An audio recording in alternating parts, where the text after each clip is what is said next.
One sentence contains an entire world.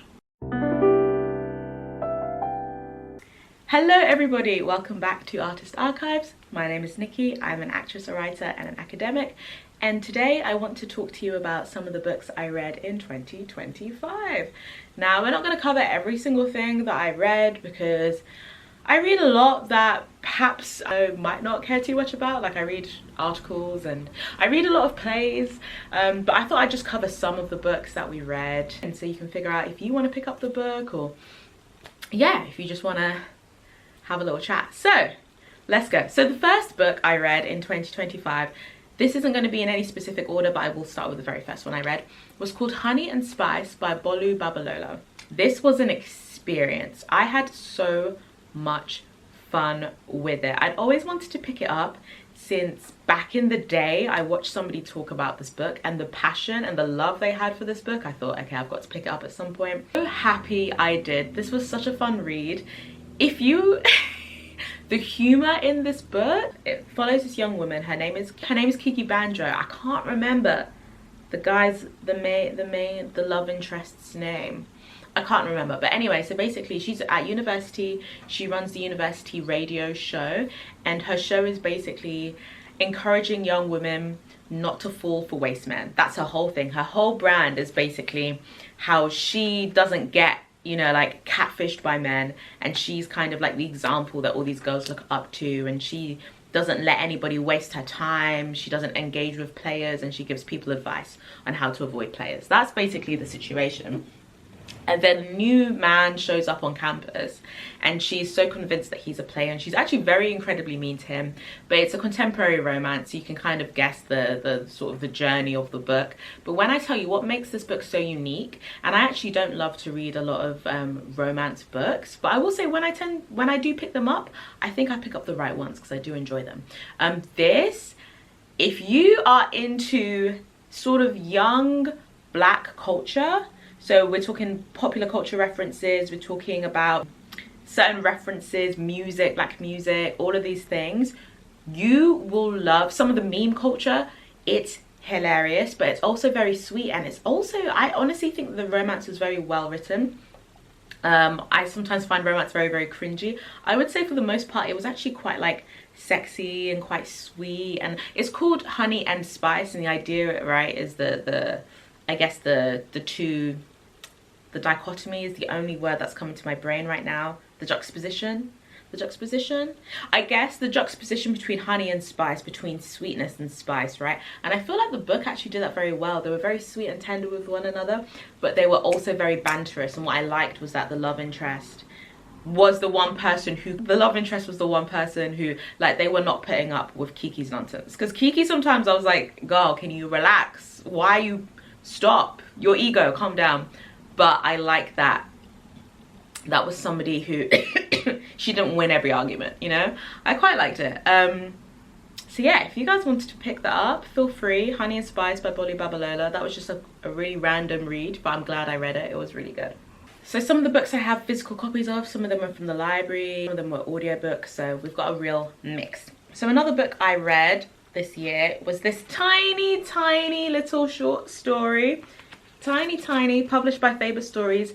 This is Giacomo Joyce by James Joyce. Giacomo being like another name for James Joyce, essentially. And this was very interesting. So first of all, this was published after the author's death. So I don't know how I feel about that, because it's very, I don't think he wanted this to be published, okay? So basically this book, if I remember correctly, this is a very fragmented collection of words that kind of build into a narrative. It felt like snapshots of desire, and specifically the writer's desire. When I say the writer, I don't necessarily mean James Joyce, the narrator's desire for this one woman. And what's interesting, and why I say I'm not sure that he wanted this one to be published, is because apparently this woman was like a real and not a fictional woman, and James Joyce was married. So I don't know what was going on here, but I will say the first time I read this, it went completely over my head. I think it's because of how I was reading it. I was traveling a lot. I wasn't really focusing. So the second I finished it, I flipped over to the first page and just reread it again.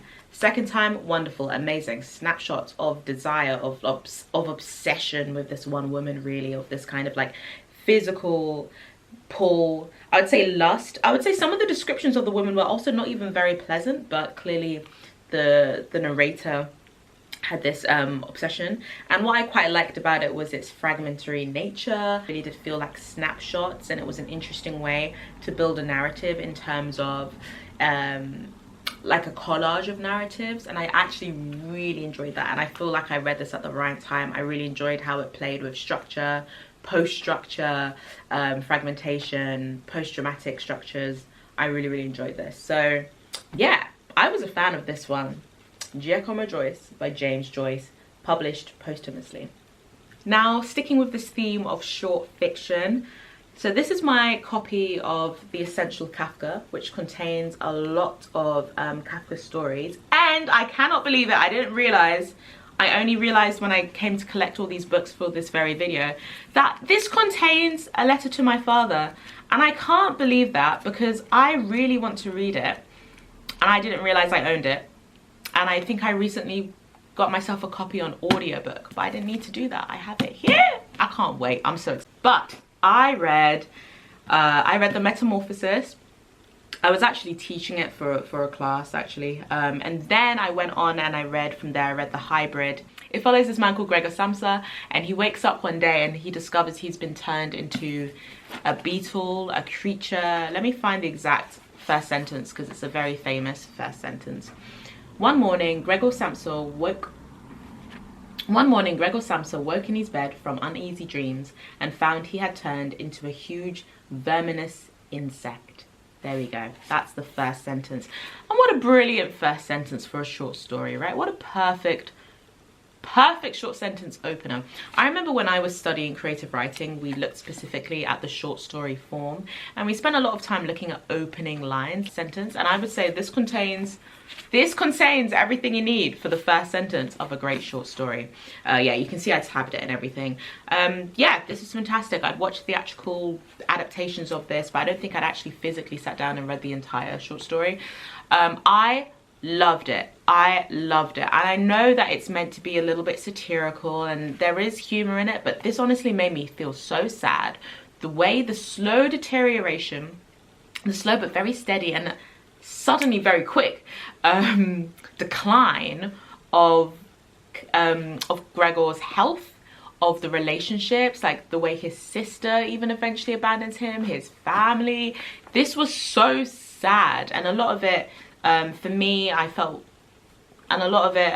like was making commentary on work culture, hustle culture, satirical commentaries on capitalism, and on like these interpersonal relationships that are really strained when it comes to, like, it's almost like if somebody cannot physically contribute to society, and if somebody is viewed as other by society, what then happens?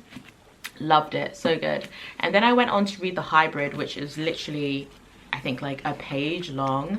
To be honest, this one I didn't love this one. Yeah, so this is The Hybrid. The first sentence is, I have a strange animal, half kitten, half lamb. And it was basically about this half animal, half kitten, half lamb, and how it's in between these things, and it's a hybrid. And it was interesting. If you've read that one, let me know what you thought. I really didn't know what to take away from that one. Another book I read was The Garden Within by Dr. Anita Phillips. This, incredible. This is so good. I'm so glad I bought it. I didn't know anything about it. I hadn't even really read many reviews. I found it online, and I thought that the concept was interesting. At the time, I was doing a lot of thinking around this idea of like the metaphor of a garden for life, and also a metaphor of the garden for health, mental health and recovery, and the soul, and yeah, how God interacts with us. And so I saw this title and I just thought, maybe I should pick it up, and I picked it up. And when I tell you, Small book, but it packs a heavy punch. Honestly, the first few chapters I was thinking, okay, this is a bit of a stretch. Yeah, like, can we really call the mind and can we really call the mind and our neural pathways, can we really refer to it as a garden? And she basically draws allusions between the structures we have in our body and the Garden of Eden. And at first I was like, nah, this is a stretch. And then as you read it, because she's got a background as a doctor, right? So she's got really in-depth knowledge of mental health and how the body works. When you read it and then you read the descriptions in the book of Genesis, you're like, oh my gosh, the human heart is like a tree planted in the Garden of Eden. It's fantastic. It might sound, trust me when I tell you, if you're ready to read this book, especially if you're Christian and you're ready to read this book, this can be changing. Like, this has really changed my perspective on the Christian walk. And I really now do believe that, like, I understand now, because I would say like, oh, you know, what's most important is the heart, what's most important is the heart. Now this has really convinced me that, like, God is after our hearts. God cares about our hearts and designed our hearts and our literal hearts too, with very specific intention. It's not just our emotions, but it's our mind, it's our bodies, it's the entire system works together like trees in our garden. And it's so significant that the first place that God met with mankind was in a garden, was in the Garden of Eden, and would walk in the cool of the day with us. This book, yes, Dr. Anita, she's got another book coming out, but it's not out till I think summer next year, but I will be picking that up. This was fantastic. I'm really glad that God led me to this one. Another book I read was Transcendent Kingdom by Yaa Gyasi. I have spoken about this book on this channel actually, so I won't go too much into it. I spoke about it when I finished it. Basically follows her as she is working to try and understand what causes addiction. It's like a contemporary book. She's an African Ghanaian woman, like second generation, and it's basically you jump between her experiments in the lab while she's trying to understand the science behind addiction, like what makes some people grow addicted to substance, whereas somebody else might try the same thing and they would never grow addicted. She's really trying to understand, like, what happens in the brain, right? And is there a way that we can help people with addictions? And then you understand why she's so interested in it, because we jump between the present day and then the past day, where she's telling the story of her upbringing in America as a young second generational woman from Ghana, with like her family from Ghana.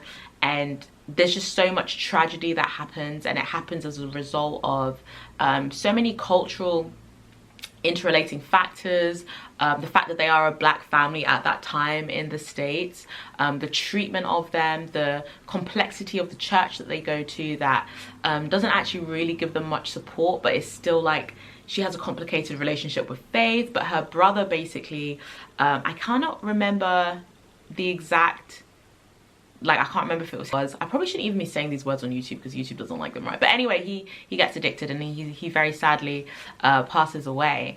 And it's just, when you just read, again, it's that decline, because the decline of her faith, the decline of the close family relationships, the bonds, the decline of her mother's mental health is so tragic. And again, that's a short book.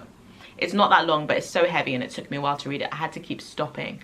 Oh my gosh. And the Ghanaian cultural references, and as I'm talking about, I'm actually getting a bit emotional. That was a really good read. That was really, really good. She wrote, this is the same author of, pulling this out. This is the same author of Homegoing. So if you read Homegoing and you loved Homegoing, check out this one. It's really good. Very different, but they're both great. Now, another book that I read was The Wasteland by T.S. Eliot. This was an experience. It's another experiment in form, in language, in even content. This is something that I read aloud with a very good friend of mine, and I kind of wish, I want to go back and reread it actually, because when I read things out loud, I find it difficult sometimes to focus on what I'm reading. I just kind of read the words without trying to fully digest it. And this is a book that I feel like, And the wasteland for me is an experience.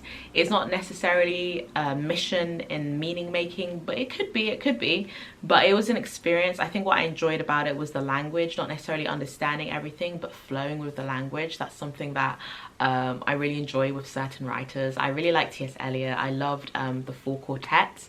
So I was very curious to read The Wasteland, because The Wasteland is a seminal piece of literature.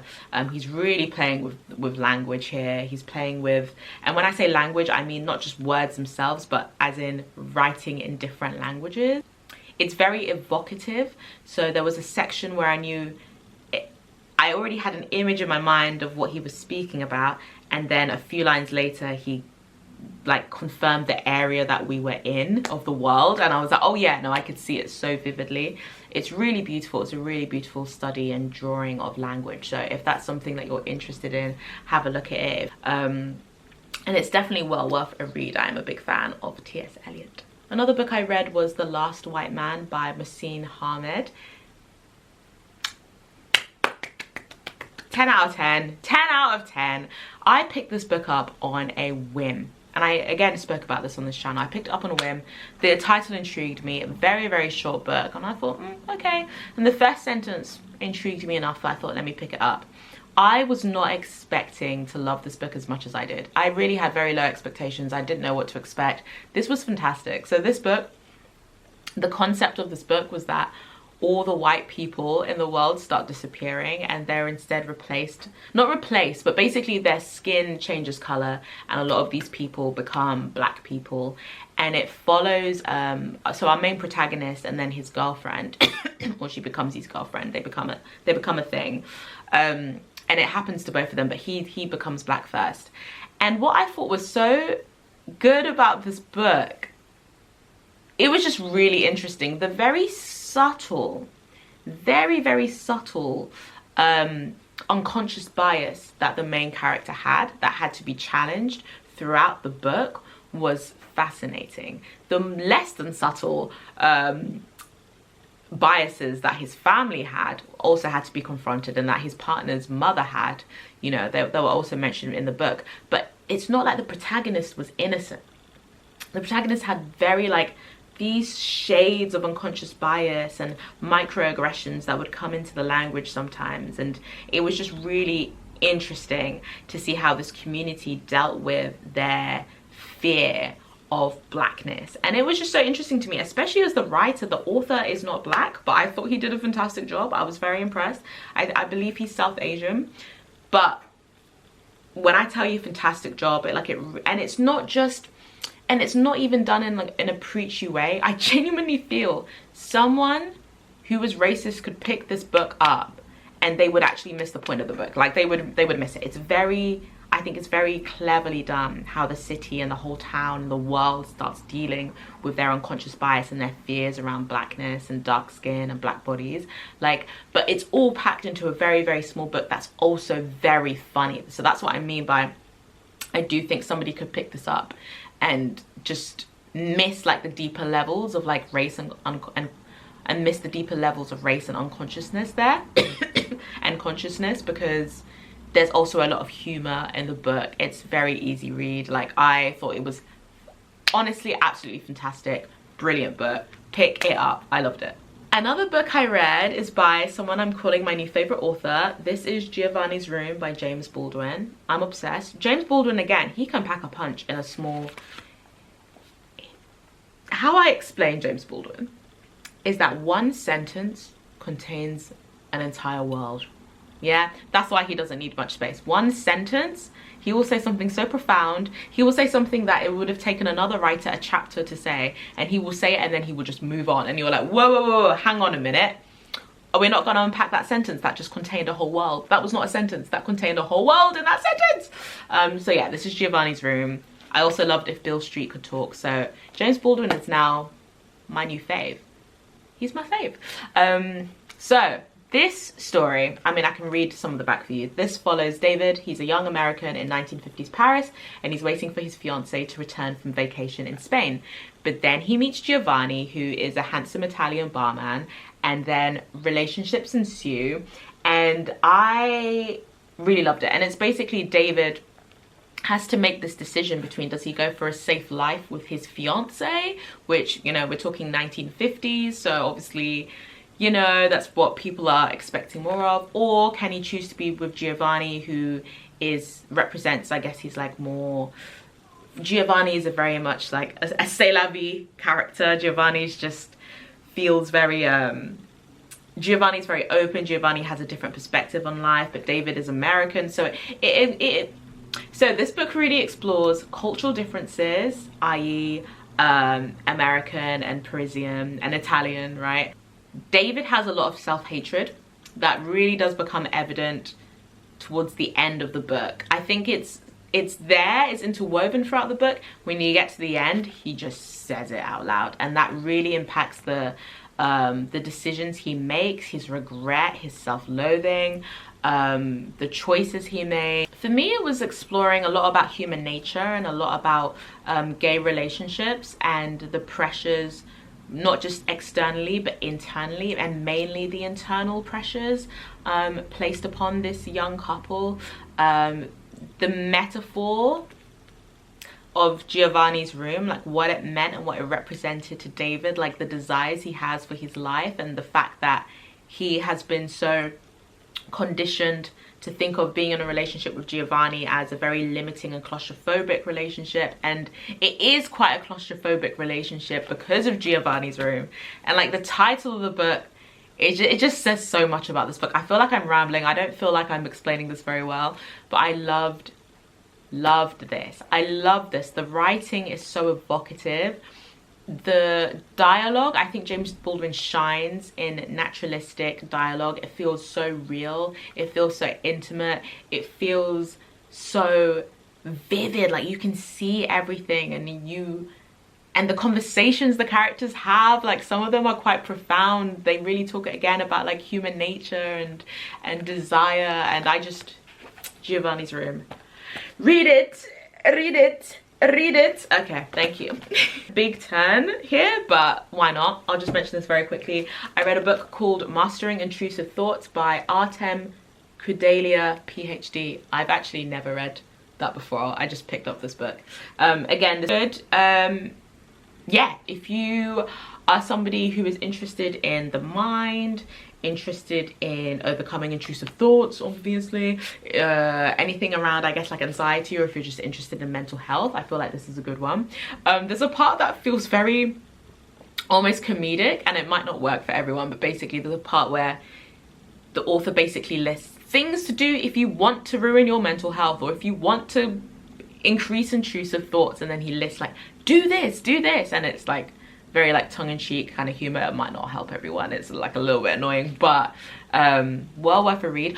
Specifically around the topics of obsessive compulsive disorder and intrusive thoughts and being stuck in a cycle. This is a book that I think would be good, and it's very simple. You'd have to take the practices in here and really expand upon them and like really practice them in your own life. It's not also, it's well worth a read. As you can tell, I'm like super interested in like mental health, so I try and read books around mental health as and when I can, and this was a good one that I finished. I thought it was good. It was good.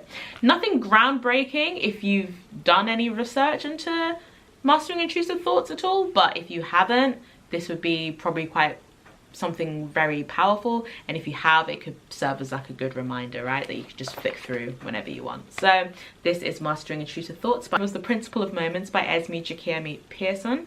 She is she's an author tuber, so her channel is lovely, so I'd definitely check it out. I think she makes wonderful videos all about being an author living in London. The Principle of Moments is the first out of, I believe, a trilogy of sci-fi books. It's basically sci-fi kind of like time traveling adventure, and so there's two things. So one of them, we're following this young girl, and she's on a quest to escape her life where she basically pretty much lives as a slave on this planet, and she wants to escape and find and save her mother, who was basically taken by this like mysterious figure, right? And all she's been given is like, you need to find this woman, like she is the key. And so she has to escape off this planet, and we follow her journey, right? And and she's beginning to also figure out that she has some sort of power within her, and she's not quite sure how to use it or unlock it, or how to use it to save her mother. But that's basically her journey. And along the way, she does meet a young man who comes from like Victorian England, so there's different times, right? And she and this young man has fallen in love with the Prince of England. Essentially, they're in like the secret clandestine relationship, but he is somebody who, again, he's got a lot of power. He's aware of the powers that he has, and he's like a time traveler, but it's very painful for him to time travel, and he is actually trying to find his father. I feel like I didn't really think about that parallel as I was reading the book, but anyway, they meet on this journey. They're trying to overthrow evil in the sort of their relative time zones, and they don't quite realize how they are fated to be together. So the whole thing is basically there's a prophecy, and in this prophecy they are fated to be together forevermore, pretty much, because there were versions of them in the past, and then these are the current versions we've met. I think there were 5 heroes essentially, and they're prophesied to save the planet from doom. It was really interesting. If you ever read the Power of 5 series, I don't know if Esme has read that, but that's one of my favorite series, where there is essentially like a prophecy and there are 5 children and they are gonna like save the world from doom, and they can happen again and again and again because it's the prophecy. It reminded me a little bit of that. I really did enjoy reading this book. I thought, again, that the characters were very sweet. A lot of the characters, if I remember correctly, I can't remember every single detail, but there were a lot of like black characters, and like it was nice to read black protagonists in like this really cool like sci-fi travel, sci-fi time travel book. I think towards the end, for me, like how the prophecy, it's hard to play with prophecies actually, because you kind of, after a while, it's like, okay, well, this is gonna happen, so where are the stakes? Like, but I thought she did a very good job of keeping enough mystery for us to not know how things were gonna happen. But I did kind of guess one of the twists, which was the relationship. She basically keeps seeing this woman in her dreams, and she doesn't, in a vision, and she doesn't know what that means, and I figured out what that meant before we got to it. But it was still sad. Like, it was good, it was good, it was good. I'm curious about the other 2. So yeah, well worth a read if you enjoy your sci-fi. Even if you don't enjoy your sci-fi, I think it's well worth a read. It's like a fun adventure, and it's a young adult book, so if you want something just sort of like fun, definitely worth checking out this really cool space adventure. Okay, so we have to talk about this book because I don't even know what I'm gonna say about it, okay? Piranesi by Suzanne Clark, I believe is her name. I believe it is. Yeah, okay. Where do I begin? Where do I begin with this one? So this is, you know, I would call this a sort of maybe a dark academia, sort of this mythic-esque book. It follows a character called Piranesi, and he lives in a house. And that sounds very silly, but it's like house, it's always spelled in the book with a capital H, and it really feels like a mansion that feels slightly ancient Greek. It's a house with many levels and floors and many statues, and basically one of the features of this house is the tides, and the tides come through and they wash through certain rooms. So Piranesi has lived there for a very long time, and he has managed to memorize exactly what tide comes in at what time and which part of the house he needs to be in to avoid being flooded. And there's only one other person who lives in this house, who is the sort of mysterious figure who isn't very polite to Piranesi, but Piranesi's character is very naive and very sweet, and so even though the other character talks down to him, he always interprets it in the best possible light. Now, the first half of this book it feels insufferable. I'm sorry. It's so repetitive. It's like day 1 in the year the albatross came and landed in the 3rd room of the 5th floor of the house of the 20th tide. And when I tell you, it says this again and again and again.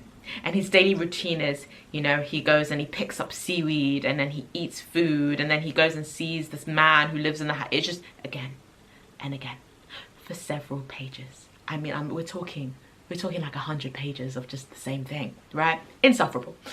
But I stuck with it because I was very intrigued. Primarily because I'd listened to lots of reviews. When I tell you the second half of the book really made up for the first half, and I loved the second half.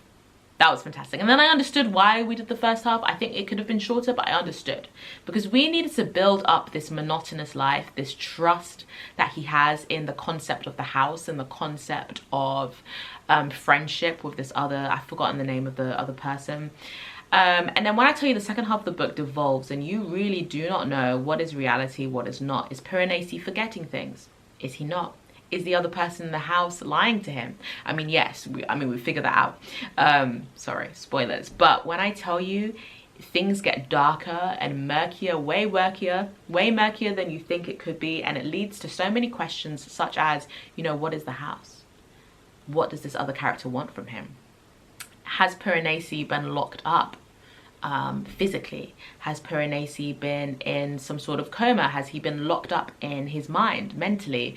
Is he being abused by this other man? Has he been kidnapped?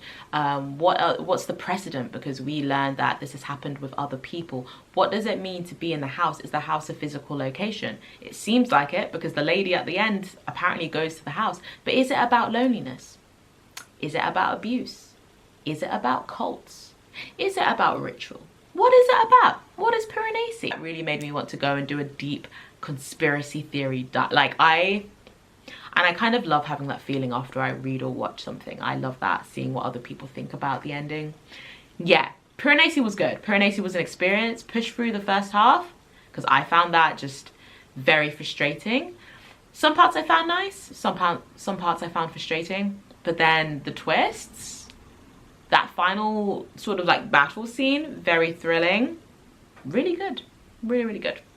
Piranesi by Susanna Clarke. Another book I read was Reflections on the Psalms by C.S. Lewis. I technically started this the year before, but we did finish it this year, so I'll mention it briefly.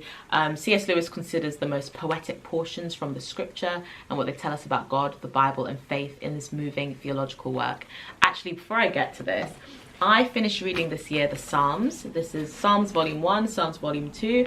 They are a collection of 150 ancient poems found in the Old Testament of the Bible. I have this copy here by Alabaster Co., which sort of breaks them down into 2 volumes and has Lectio Divina, which is basically a form of ancient biblical meditations.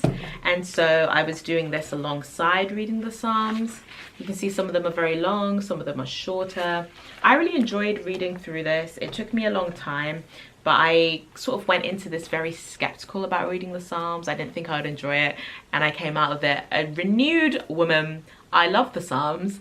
They are so spiritual, reflective, deep, contemplative, and they really do deal a lot with just fear and anxiety and depression. And like the author, David, who wrote most of these, was going through a lot of it, but at the end of each poem he turns his heart and his focus and his eyes back up to God and is like, but I trust you. That's always how he ends things, but I trust you. And it's like an amazing study of emotions, but how emotions can always be turned back to God. Like if you're feeling anxious, if you're feeling fearful, if you're feeling angry, if you're feeling depressed, like you can still turn your eyes back up to God and say, but I trust you. And that's what I really got out of the Psalms. And I mean, it's beautiful poetry, beautiful imagery. I mean, I would have highlighted some of my favorite, you know, sections in here because it is so stunning. Before the mountains were born, before you gave birth to the earth and the world, from beginning to end, you are God. You spread out our sins before you, our secret sins, you see them all. Teach us to realize the brevity of life so that we may grow in wisdom. Satisfy us each morning with your unfailing love so we may sing for joy to the end of our lives. Give us gladness in proportion for our former misery. Replace the evil years with good. Let us, your servants, see you work again. Let our children see your glory. And may the Lord our God show us his approval and make our efforts successful. Yes, make our efforts successful. This is just a little bit I read to you from Psalm 90. But when I tell you the language in this, stunning. Your throne, O Lord, has stood from time immemorial. You yourself are from the everlasting past. What? Okay. But mightier than the violent raging of the seas, mightier than the breakers on the shore, the Lord above is mightier than these. Your royal laws cannot be checked. Like this, David was a poet. David was a poet. The sea belongs to him, for he made it. Each day proclaim the good news that he saves. Publish his glorious deeds among the nations. What? Stunning. I loved it. Loved it, loved it, loved it. I'm just getting passionate again just thinking about it. So I finished reading the Psalms in the Bible. Then I read Reflections on the Psalms by C.S. Lewis, which is, as it says, Reflections on the Psalms, where C.S. Lewis talks about some of like the key historical context around the Psalms, how to deal with the trickier sections of the Psalms. How do we deal with, for example, death in the Psalms, like the topic of death in the Psalms? How do we deal with nature? How do we deal with this concept of worshipping God? Like, he basically says, so C.S. Lewis has an interesting journey because he traveled from atheist to Christian, right? And then became one of like the most well-known Christian apologists in the world. And in my opinion, like a fantastic Christian apologist, and in many of people's opinions, obviously, like, but he kind of spoke about like, he used to have this issue with like the concept of worshipping God, because he was like, because there's parts of the Bible where it says like, you know, God asks for our worship, basically. And then he thought like, oh, but isn't it kind of almost like braggy to like require worship, right, from your creations? And then he deals with that, and I just thought that was brilliant, because he's kind of sheepish about, he's like, look, I know many people do not even need me to cover this topic, but I'm going to tell you how I now see it.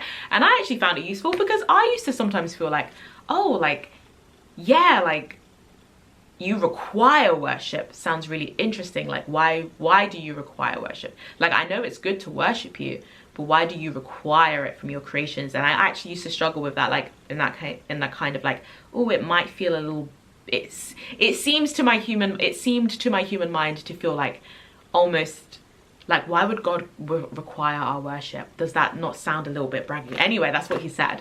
I just thought it was so beautiful. He's like, from one Christian to another, here are my thoughts on the Psalms. They might not be correct, but this is my thinking through them.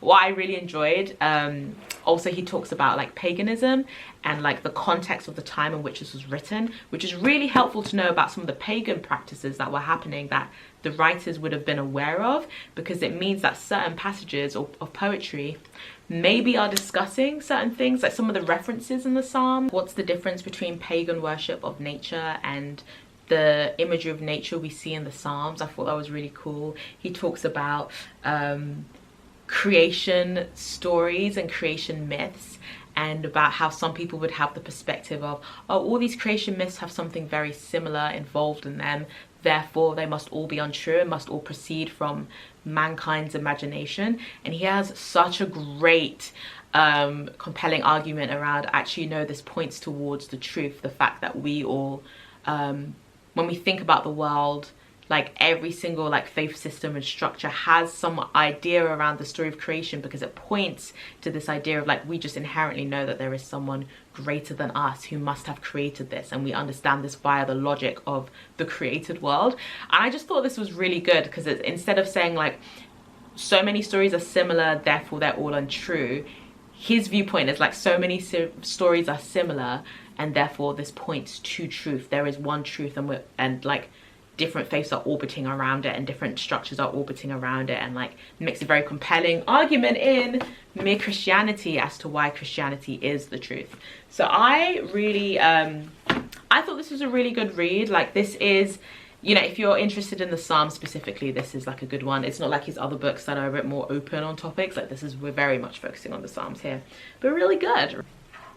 I'm gonna stick on the biblical themes, because there are some Bible books I finished reading this year. So I read the book of John, I read the book of Mark, two gospels. I don't have two very different ways of approaching telling the story of Jesus on earth. I really enjoyed it. John starts with this very sort of famous, quite poetic chapter. Something I hadn't quite noticed before was the way the stories are structured, and the way Jesus really worked with metaphor and story and parable is so evident in John, because, for example, he will feed people with, you know, the 5 loaves of fish and the 5 loaves of fish with the 5 loaves of fish and the with the 5 loaves of bread and the 2 fish. I can't remember the exact number, but then after that he will then talk directly about, I am the bread of life. And then he'll ask a woman for water. Then he'll say, I am the living water. So he was working a lot with tangible things, and he was doing miracles, but he would use that as a story. And I just thought it was fascinating. One chapter to another, one chapter to another, one chapter to another. Feeds people. Then the next chapter, I am the bread of life. And reading them back to back in John was fascinating. I was like, oh, I see what you're doing. Like, everything was a teaching opportunity. Like, he really taught, and he used parables and visuals for that, and everything was placed next to each other. It felt like, is the miracle is it a metaphor, or is it a teaching example, or did he just use that as a teaching example? Everything back to back, back to back. Thematically, it really follows a strong thematic structure in the book of John. And yeah, and I read the book of Mark as well, which was really good, and it has a few things in there that I think you would probably forget about, like I'd kind of forgotten about. Oh, there was a really interesting passage in there about, I think when Jesus got arrested, there was like a crowd following him, and there was this one man that like was running after him, and then the crowds were chasing him or something like that, and then he basically like loses his like cloth, like his loincloth or whatever you would call it, and he runs away naked. And I was just like, I don't remember this at all. I don't remember this at all. And I don't know if it's only in the book of Mark, but that was fascinating. I was like, I don't feel like I've ever read this. So it was really nice to actually go through and read through some of the Gospels. So yeah, if you completed any Bible books this year, or you're reading through any at the moment, comment them down below. The Bible is amazing and fascinating, and I love it. I love it. Well, this one is a play. I read Happy Days by Samuel Beckett. Samuel Beckett, if you don't know, he wrote, he wrote many things, but very famously he wrote Waiting for Godot or Waiting for Godot. People say them differently. I prefer to say Waiting for Godot. But yeah, this is like a really fascinating play, and it follows this woman and her husband, and in the scenes, they're literally buried up pretty much to the neck. Or like she gets more and more buried as she's speaking, and it's basically her entire monologue, and the man speaks very little, and she has these repeated phrases that she says. And for me, like, what I really enjoy about Beckett's work actually is he has a very precise understanding of what he wants to see visually on the stage. So his stage directions, so detailed, so many of them, so specific. But I think the staging for me was really fascinating. This kind of limited movement, this kind of like repetition, the relationship between the two of them, because even though the man doesn't speak too much, she's basically speaking to him the entire time. So he is such a focal point of the story, and she wants so much from him, so much that he is not giving or able to give. This concept of like, she's so sad, but she's trying to like overcome it. She's trying to almost deny it, and she's like, oh, what a happy day. But you just feel sad at each time she says, oh, what a happy day. The consideration of the props, like her handbag and the props within it, and how that leads to like a greater narrative purpose. So fascinating. Such a great, I feel like Samuel Beckett's understanding of theatricality is just absolutely stunning. That was such a fun read, and the difference between the first act and the second act is so much shorter, is so interesting. Again, this kind of the arc of the play is quite surprising actually. Like, I feel like you don't really see some of that ending coming, and then she ends on this like wonderful song. She keeps on putting off the song, like she's putting off joy, or she's putting off some sort of expression. And she's like, oh, it's too early to sing, I can't sing yet. Really interesting play, well worth the read, also well worth a watch. I really do like Samuel Beckett's work. So yeah, I read Happy Days. Okay, we're getting there. Only a couple more books to mention. The first one I'm going to mention was just a short story called The Bloody Chamber by Angela Carter. You're probably aware of Angela. This was really good. It was based on the myth of Bluebeard, and it's basically following this woman, and she gets married to this mysterious, very rich man, and a man basically tells her, hey, you can have everything you want, all these servants are yours, but just do not enter this room that I have locked away. Of course she enters the room, and then the husband's basically like, well, I have to kill you now. So So that's kind of like the myth, but I will say like she has a wonderful use of language again in the short story. It's very mature, it's very, again, very atmospheric, very sexy again as well. Like it deals with quite a bit of sexual imagery in there too. Yeah, thought it was really good. The last two I'm going to mention, number one, was a short story called The Man Who Could Imitate a Bee by Richard Connell. It was just a short story that I read one day on the train, and I was just bored, and I just googled short stories and I found this one under quirky. That was interesting. I think it made a commentary on expectations that society places upon artists, and it's basically this man who can make a sound like a bee, and then everyone's like, make a sound like a bee, make a sound like a bee, and he's like, but this is not what I am. I'm an important, I can't remember if he was an anthropologist, or I can't remember his exact, he had a different like profession that he took way more seriously, but then everyone was like, no, make the bee sound. And it's actually kind of sad actually, and it's about like what fulfillment is in a way, because he does not feel fulfilled, even though he's getting the attention of everyone, including this woman that he was really interested in. And apparently Richard Connell wrote the short story after he became very famous for a story that he actually considered not to be his best. So maybe it's, I'm sure it is some commentary on that. So I read that short story. And then finally, the one I'm going to talk to you about was a book called Experience Jesus Really by John Eldredge. Interesting to me. I listened to a podcast and I was like, this guy sounds intelligent. Okay, let me try this book.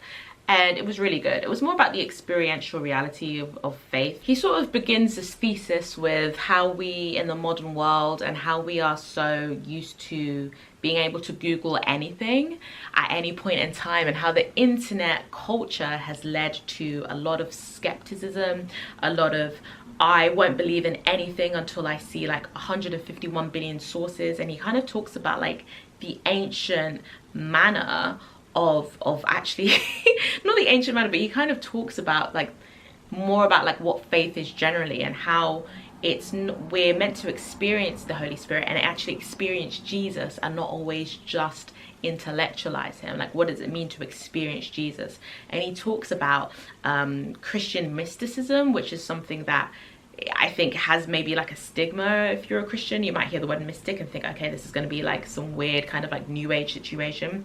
But he really talks about like what Christian mysticism was originally, and it was essentially about this way of like sitting with Jesus and like being with Jesus and experiencing Jesus in not just the mind, but in the body, in the emotions, in the heart mainly, in the spirit. And I thought it was actually a really beautiful and like powerful book, and it's something that I would like to reread, because I think it's very true. I think obviously, like, I like to read and I love, you know, C.S. Lewis is my favorite author, and I think he does a lot of intellectualizing, but I think he also does a lot of experiencing in there. It's just, he writes a lot about the intellectualizing, but you have to feel something sometimes before you even follow something down the intellectual path, right? So he's basically encouraging us to sort of return to this ancient path of true experience and true intimacy with Christ, and return to these like sort of ancient practices of being with God, rather than just, you know, reading about God or accumulating information about God, or feeling like, oh, we understand God because we've studied theology. It's like, okay, no, like, what is this? Because the ancient mystics, it was all about this very sort of like practical nature of being with God. So I think it's well worth a read. I'd like to read it, and sort of, he includes some really lovely prayers in there. It's also very like a powerful book in terms of like, he really does talk about spiritual warfare and about like the reality of spiritual warfare, and there's prayers in there around like protection from like demonic influences. I thought it was a very like spiritually in tune, very spiritually alert book, so I would recommend that. So yeah, I hope you enjoyed learning about some of the books I read. Please comment down below if some of the books you read. I've obviously collected some of these. Oh, the Experience Jesus one I read on audiobook as well, and I thought it was really good. Like, he read it himself and I thought he did a great job. So thank you so much for watching. Please don't forget to like the video and subscribe, because it really helps other people know that you value this video, and it helps other people find it. And I will see you in another video.